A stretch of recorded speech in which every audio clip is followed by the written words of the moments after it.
Bonjour à toutes et à tous, je suis Isabelle SantMTC. La Journée internationale contre la douleur est célébrée chaque année le 11 octobre. Elle a été initiée par l'Association internationale pour l'étude de la douleur, IASP, dans le but de sensibiliser le public aux problèmes de douleurs chroniques, douleurs cancéreuses, douleurs neuropathiques, etc. et d'appeler la société à prêter attention à la prise en charge de la douleur ainsi qu'à la qualité de vie des patients. À cette occasion, les établissements médicaux organisent des conférences éducatives, des consultations gratuites et promeuvent dans le monde entier une compréhension scientifique de la douleur, une utilisation rationnelle des médicaments ainsi qu'une intervention psychologique appropriée. Ils s'efforcent également de découvrir et développer de nouvelles méthodes de traitement de la douleur. À l'occasion de ce moment important, notre Association internationale de santé naturelle vous présente ce programme spécial afin d'améliorer la compréhension du concept de la douleur, de son diagnostic et de son traitement, et de contribuer modestement à soulager les souffrances des patients. 1. Qu'est-ce que la douleur ? Le 16 juillet 2020, l'IASP a publié en ligne une nouvelle définition de la douleur révisée par un groupe spécial d'experts. Il s'agit de la première révision depuis 1979 de la définition utilisée dans le monde entier. Ce groupe spécial de révision comprenait 14 membres issus de diverses disciplines liées à la douleur, algologie, neurosciences, anesthésiologie, psychologie et psychiatrie, médecine de réadaptation, soins infirmiers, sciences comportementales et cognitives, sciences sociales, etc. Les experts venaient de 12 universités et hôpitaux situés aux États-Unis, au Canada, en Allemagne, au Danemark, en Australie, au Japon et en Chine. Nouvelle définition de la douleur. La nouvelle définition, en anglais, est la suivante. Pain, an unpleasant sensory and emotional experience associated or resembling that associated with actual or potential tissue damage. En français, la douleur est une expérience sensorielle et émotionnelle désagréable associée à une lésion tissulaire réelle ou potentielle ou ressemblant à une telle expérience.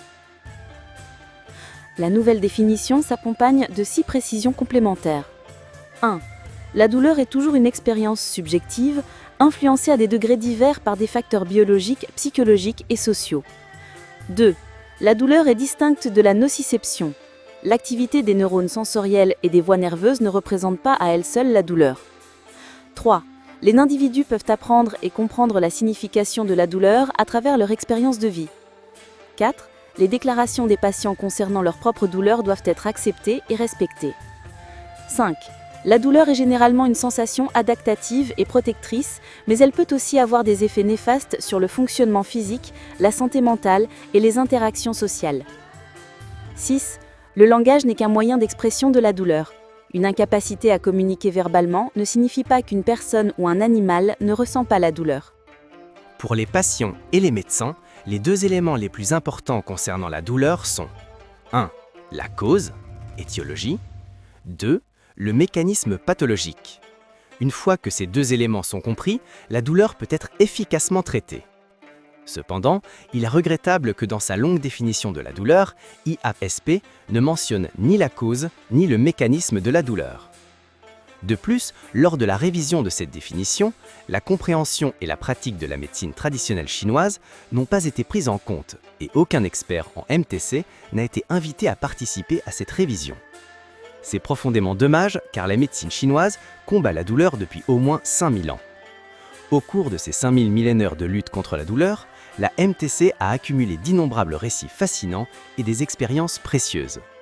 Celui qui apprend ces connaissances en bénéficiera et pourra soulager la douleur plus rapidement et plus précisément. 2. La compréhension de la douleur selon la médecine chinoise. Voyons maintenant comment les ancêtres chinois, il y a 5000 ans, comprenaient la douleur. Lorsque les caractères chinois ont été inventés, le mot « douleur » s'écrivait déjà de cette manière. Teng. Le radical neng signifie maladie et le caractère inférieur hiver évoque le froid. Cela indique que le froid est la principale cause de la douleur. Tong. Le radical neng signifie également maladie, tandis que la partie inférieure yang signifie passage, voie. Dans le corps humain, cela correspond aux vaisseaux sanguins, nerfs et méridiens, c'est-à-dire au système de transport et de communication interne. Quand la voie est obstruée, il y a douleur. Ainsi, les textes classiques de la MTC disent « Lorsque la circulation est libre, il n'y a pas de douleur. Lorsqu'elle est bloquée, la douleur apparaît. » Ces deux caractères résument donc la cause et le mécanisme de la douleur. Une fois que la cause et le mécanisme sont identifiés, il devient possible de la traiter efficacement. Les causes de la douleur sont multiples, mais la plus courante est le froid. Par exemple, quand le temps se refroidit, de nombreuses personnes âgées ressentent immédiatement des douleurs articulaires, notamment aux genoux. Après avoir consommé des aliments froids, certaines personnes éprouvent des douleurs gastriques ou d'autres douleurs, comme les douleurs menstruelles, la toux accompagnée de douleurs thoraciques, etc. En tant que médecin orthopédiste, j'ai constaté que le syndrome douloureux régional, ou s'appelle algodystrophie, que la médecine moderne qualifie de maladie d'étiologie inconnue, sans traitement spécifique, est en réalité provoqué par le froid. Ce froid peut provenir de l'application de glace sur une zone enflée et douloureuse après une blessure, d'une alimentation trop froide. Une exposition au froid sans protection suffisante de la zone lésée. À propos de l'application de glace, beaucoup pensent que poser de la glace sur une blessure aide à réduire l'enflure et la douleur et procure une sensation agréable. Mais ce confort est temporaire. Il résulte de la vasoconstriction causée par le froid.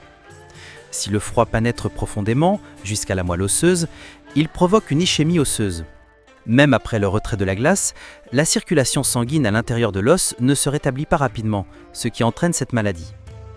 Dès le début, on peut observer sur une radiographie des signes caractéristiques, tels qu'une ostéoporose mouchetée, preuve de ce processus. Autrement dit, un confort momentané peut se transformer en années de souffrance. Les zones les plus touchées sont souvent les poignets, mains, chevilles et pieds, car ces parties sont proches de l'os et peu protégées par les muscles. En revanche, les épaules et les hanches, mieux protégées par des masses musculaires épaisses, sont rarement atteintes. Depuis que j'ai pris des mesures préventives telles que 1. Informer les patients des dangers du froid. 2. Inscrire sur les ordonnances de rééducation fonctionnelle la mention suivante. Pour prévenir algodystrophie, ne pas appliquer de glace sur les membres du patient. J'ai observé au fil des années une forte diminution du nombre de cas. Autres causes de douleur selon la MTC sont une alimentation inadaptée, des émotions perturbées, comme la colère, combinées au froid ambiant, peuvent entraîner 1. Condensation du froid, 2. Stagnation du chi, 3. Stase sanguine, ce qui finit par bloquer les vaisseaux et les méridiens, provoquant la douleur. Les classiques médicaux l'expliquent clairement. Suen Guntonglun, traité sur la douleur, dit « Lorsque l'énergie froid pénètre, la circulation des vaisseaux est entravée. Les méridiens devraient circuler sans arrêt, mais le froid les retient et les empêche d'avancer. S'ils restent à l'extérieur des vaisseaux, le sang diminue. S'il pénètre à l'intérieur, la circulation du chi et du sang s'interrompt, d'où la douleur soudaine. » Et dans Suen Yuji Shanglun, traité du trésor véritable du jade, il est dit « Lorsque le froid s'installe dans le corps humain et qu'il y a enflure et douleur, il convient d'appliquer des compresses chaudes, l'amoxibustion ou l'acupuncture pour le dissiper. » Ainsi, il y a 3000 ans, les anciens Chinois comprenaient déjà le mécanisme de la douleur et savaient comment la traiter. Au XVIIIe siècle, le savant suédois Emanuel Swedenborg, qui disait avoir eu accès au monde spirituel pendant 27 ans à partir de l'âge de 57 ans, a écrit plusieurs ouvrages sur les mystères du corps et de l'univers. Dans L'Amour divin, chapitre 1, il dit « La chaleur, c'est l'amour, c'est la vie ». Cette idée est parfaitement cohérente avec la pensée de la médecine chinoise. Pour la MTC, comme pour Swedenborg, le froid et la chaleur représentent l'énergie. Le grand scientifique Nikola Tesla affirmait également « Si vous voulez comprendre les secrets de l'univers, pensez en termes d'énergie, de fréquence et de vibration ». Ignorant ces trésors de sagesse accumulés par l'humanité, l'Association internationale pour l'étude de la douleur prive inévitablement beaucoup de patients de traitements et de rétablissements efficaces. 3. L'expérience de la MTC dans le traitement de la douleur mérite d'être prise en exemple par la médecine moderne. La médecine chinoise a toujours accordé une grande importance à la notion de globalité. Lors du diagnostic et du traitement, elle ne se concentre pas uniquement sur la zone douloureuse, car elle considère que la douleur est souvent causée par un déséquilibre ou une lésion située ailleurs dans le corps. Par exemple, j'ai autrefois traité un patient atteint de névralgie du trijumeau, une maladie que l'on surnomme aussi la maladie du suicide, tant la douleur est insupportable et pousse certains malades à mettre fin à leur jour. En médecine moderne, le diagnostic et le traitement de cette maladie se concentrent principalement sur le cerveau. Mais si la cause de la douleur se trouve dans une autre partie du corps, alors le traitement ne fait que s'attaquer aux symptômes sans résoudre le problème à la racine. En 2018, ce patient âgé de 76 ans souffrait depuis 10 ans d'une douleur faciale unilatérale extrêmement vive. Il avait consulté à Lyon où un neurologue lui avait proposé une intervention chirurgicale consistant à placer un petit coussin entre le nerf et le vaisseau sanguin, ce qui, selon lui, pourrait le soulager. Cependant, l'opération comportait un risque vital et le patient avait refusé. Il continuait donc à endurer une douleur atroce chaque matin. Lors des crises, il appelait son médecin qui lui disait simplement « Augmentez la dose de vos antalgiques ». Lorsque ce patient est venu me consulter en 2018, j'ai remarqué que les deux plis de sa peau au niveau du cou n'étaient pas symétriques. Je lui ai alors dit avec joie « Votre problème ne vient peut-être pas du cerveau, mais du cou. Nous avons donc des chances de le guérir ». Je lui ai demandé s'il avait déjà passé une radiographie du cou. Aucun des médecins consultés n'y avait pensé. Après des examens radiographiques et un scanner, nous avons constaté une arthrose cervicale dégénérative sévère avec déformation importante. Je lui ai expliqué le mécanisme suivant. La déformation cervicale comprimait les veines, provoquant un trouble de la circulation sanguine de la tête. Les artères dilatées pour compenser venaient toucher le nerf trijumeau à chaque pulsation, ce qui déclenchait la douleur.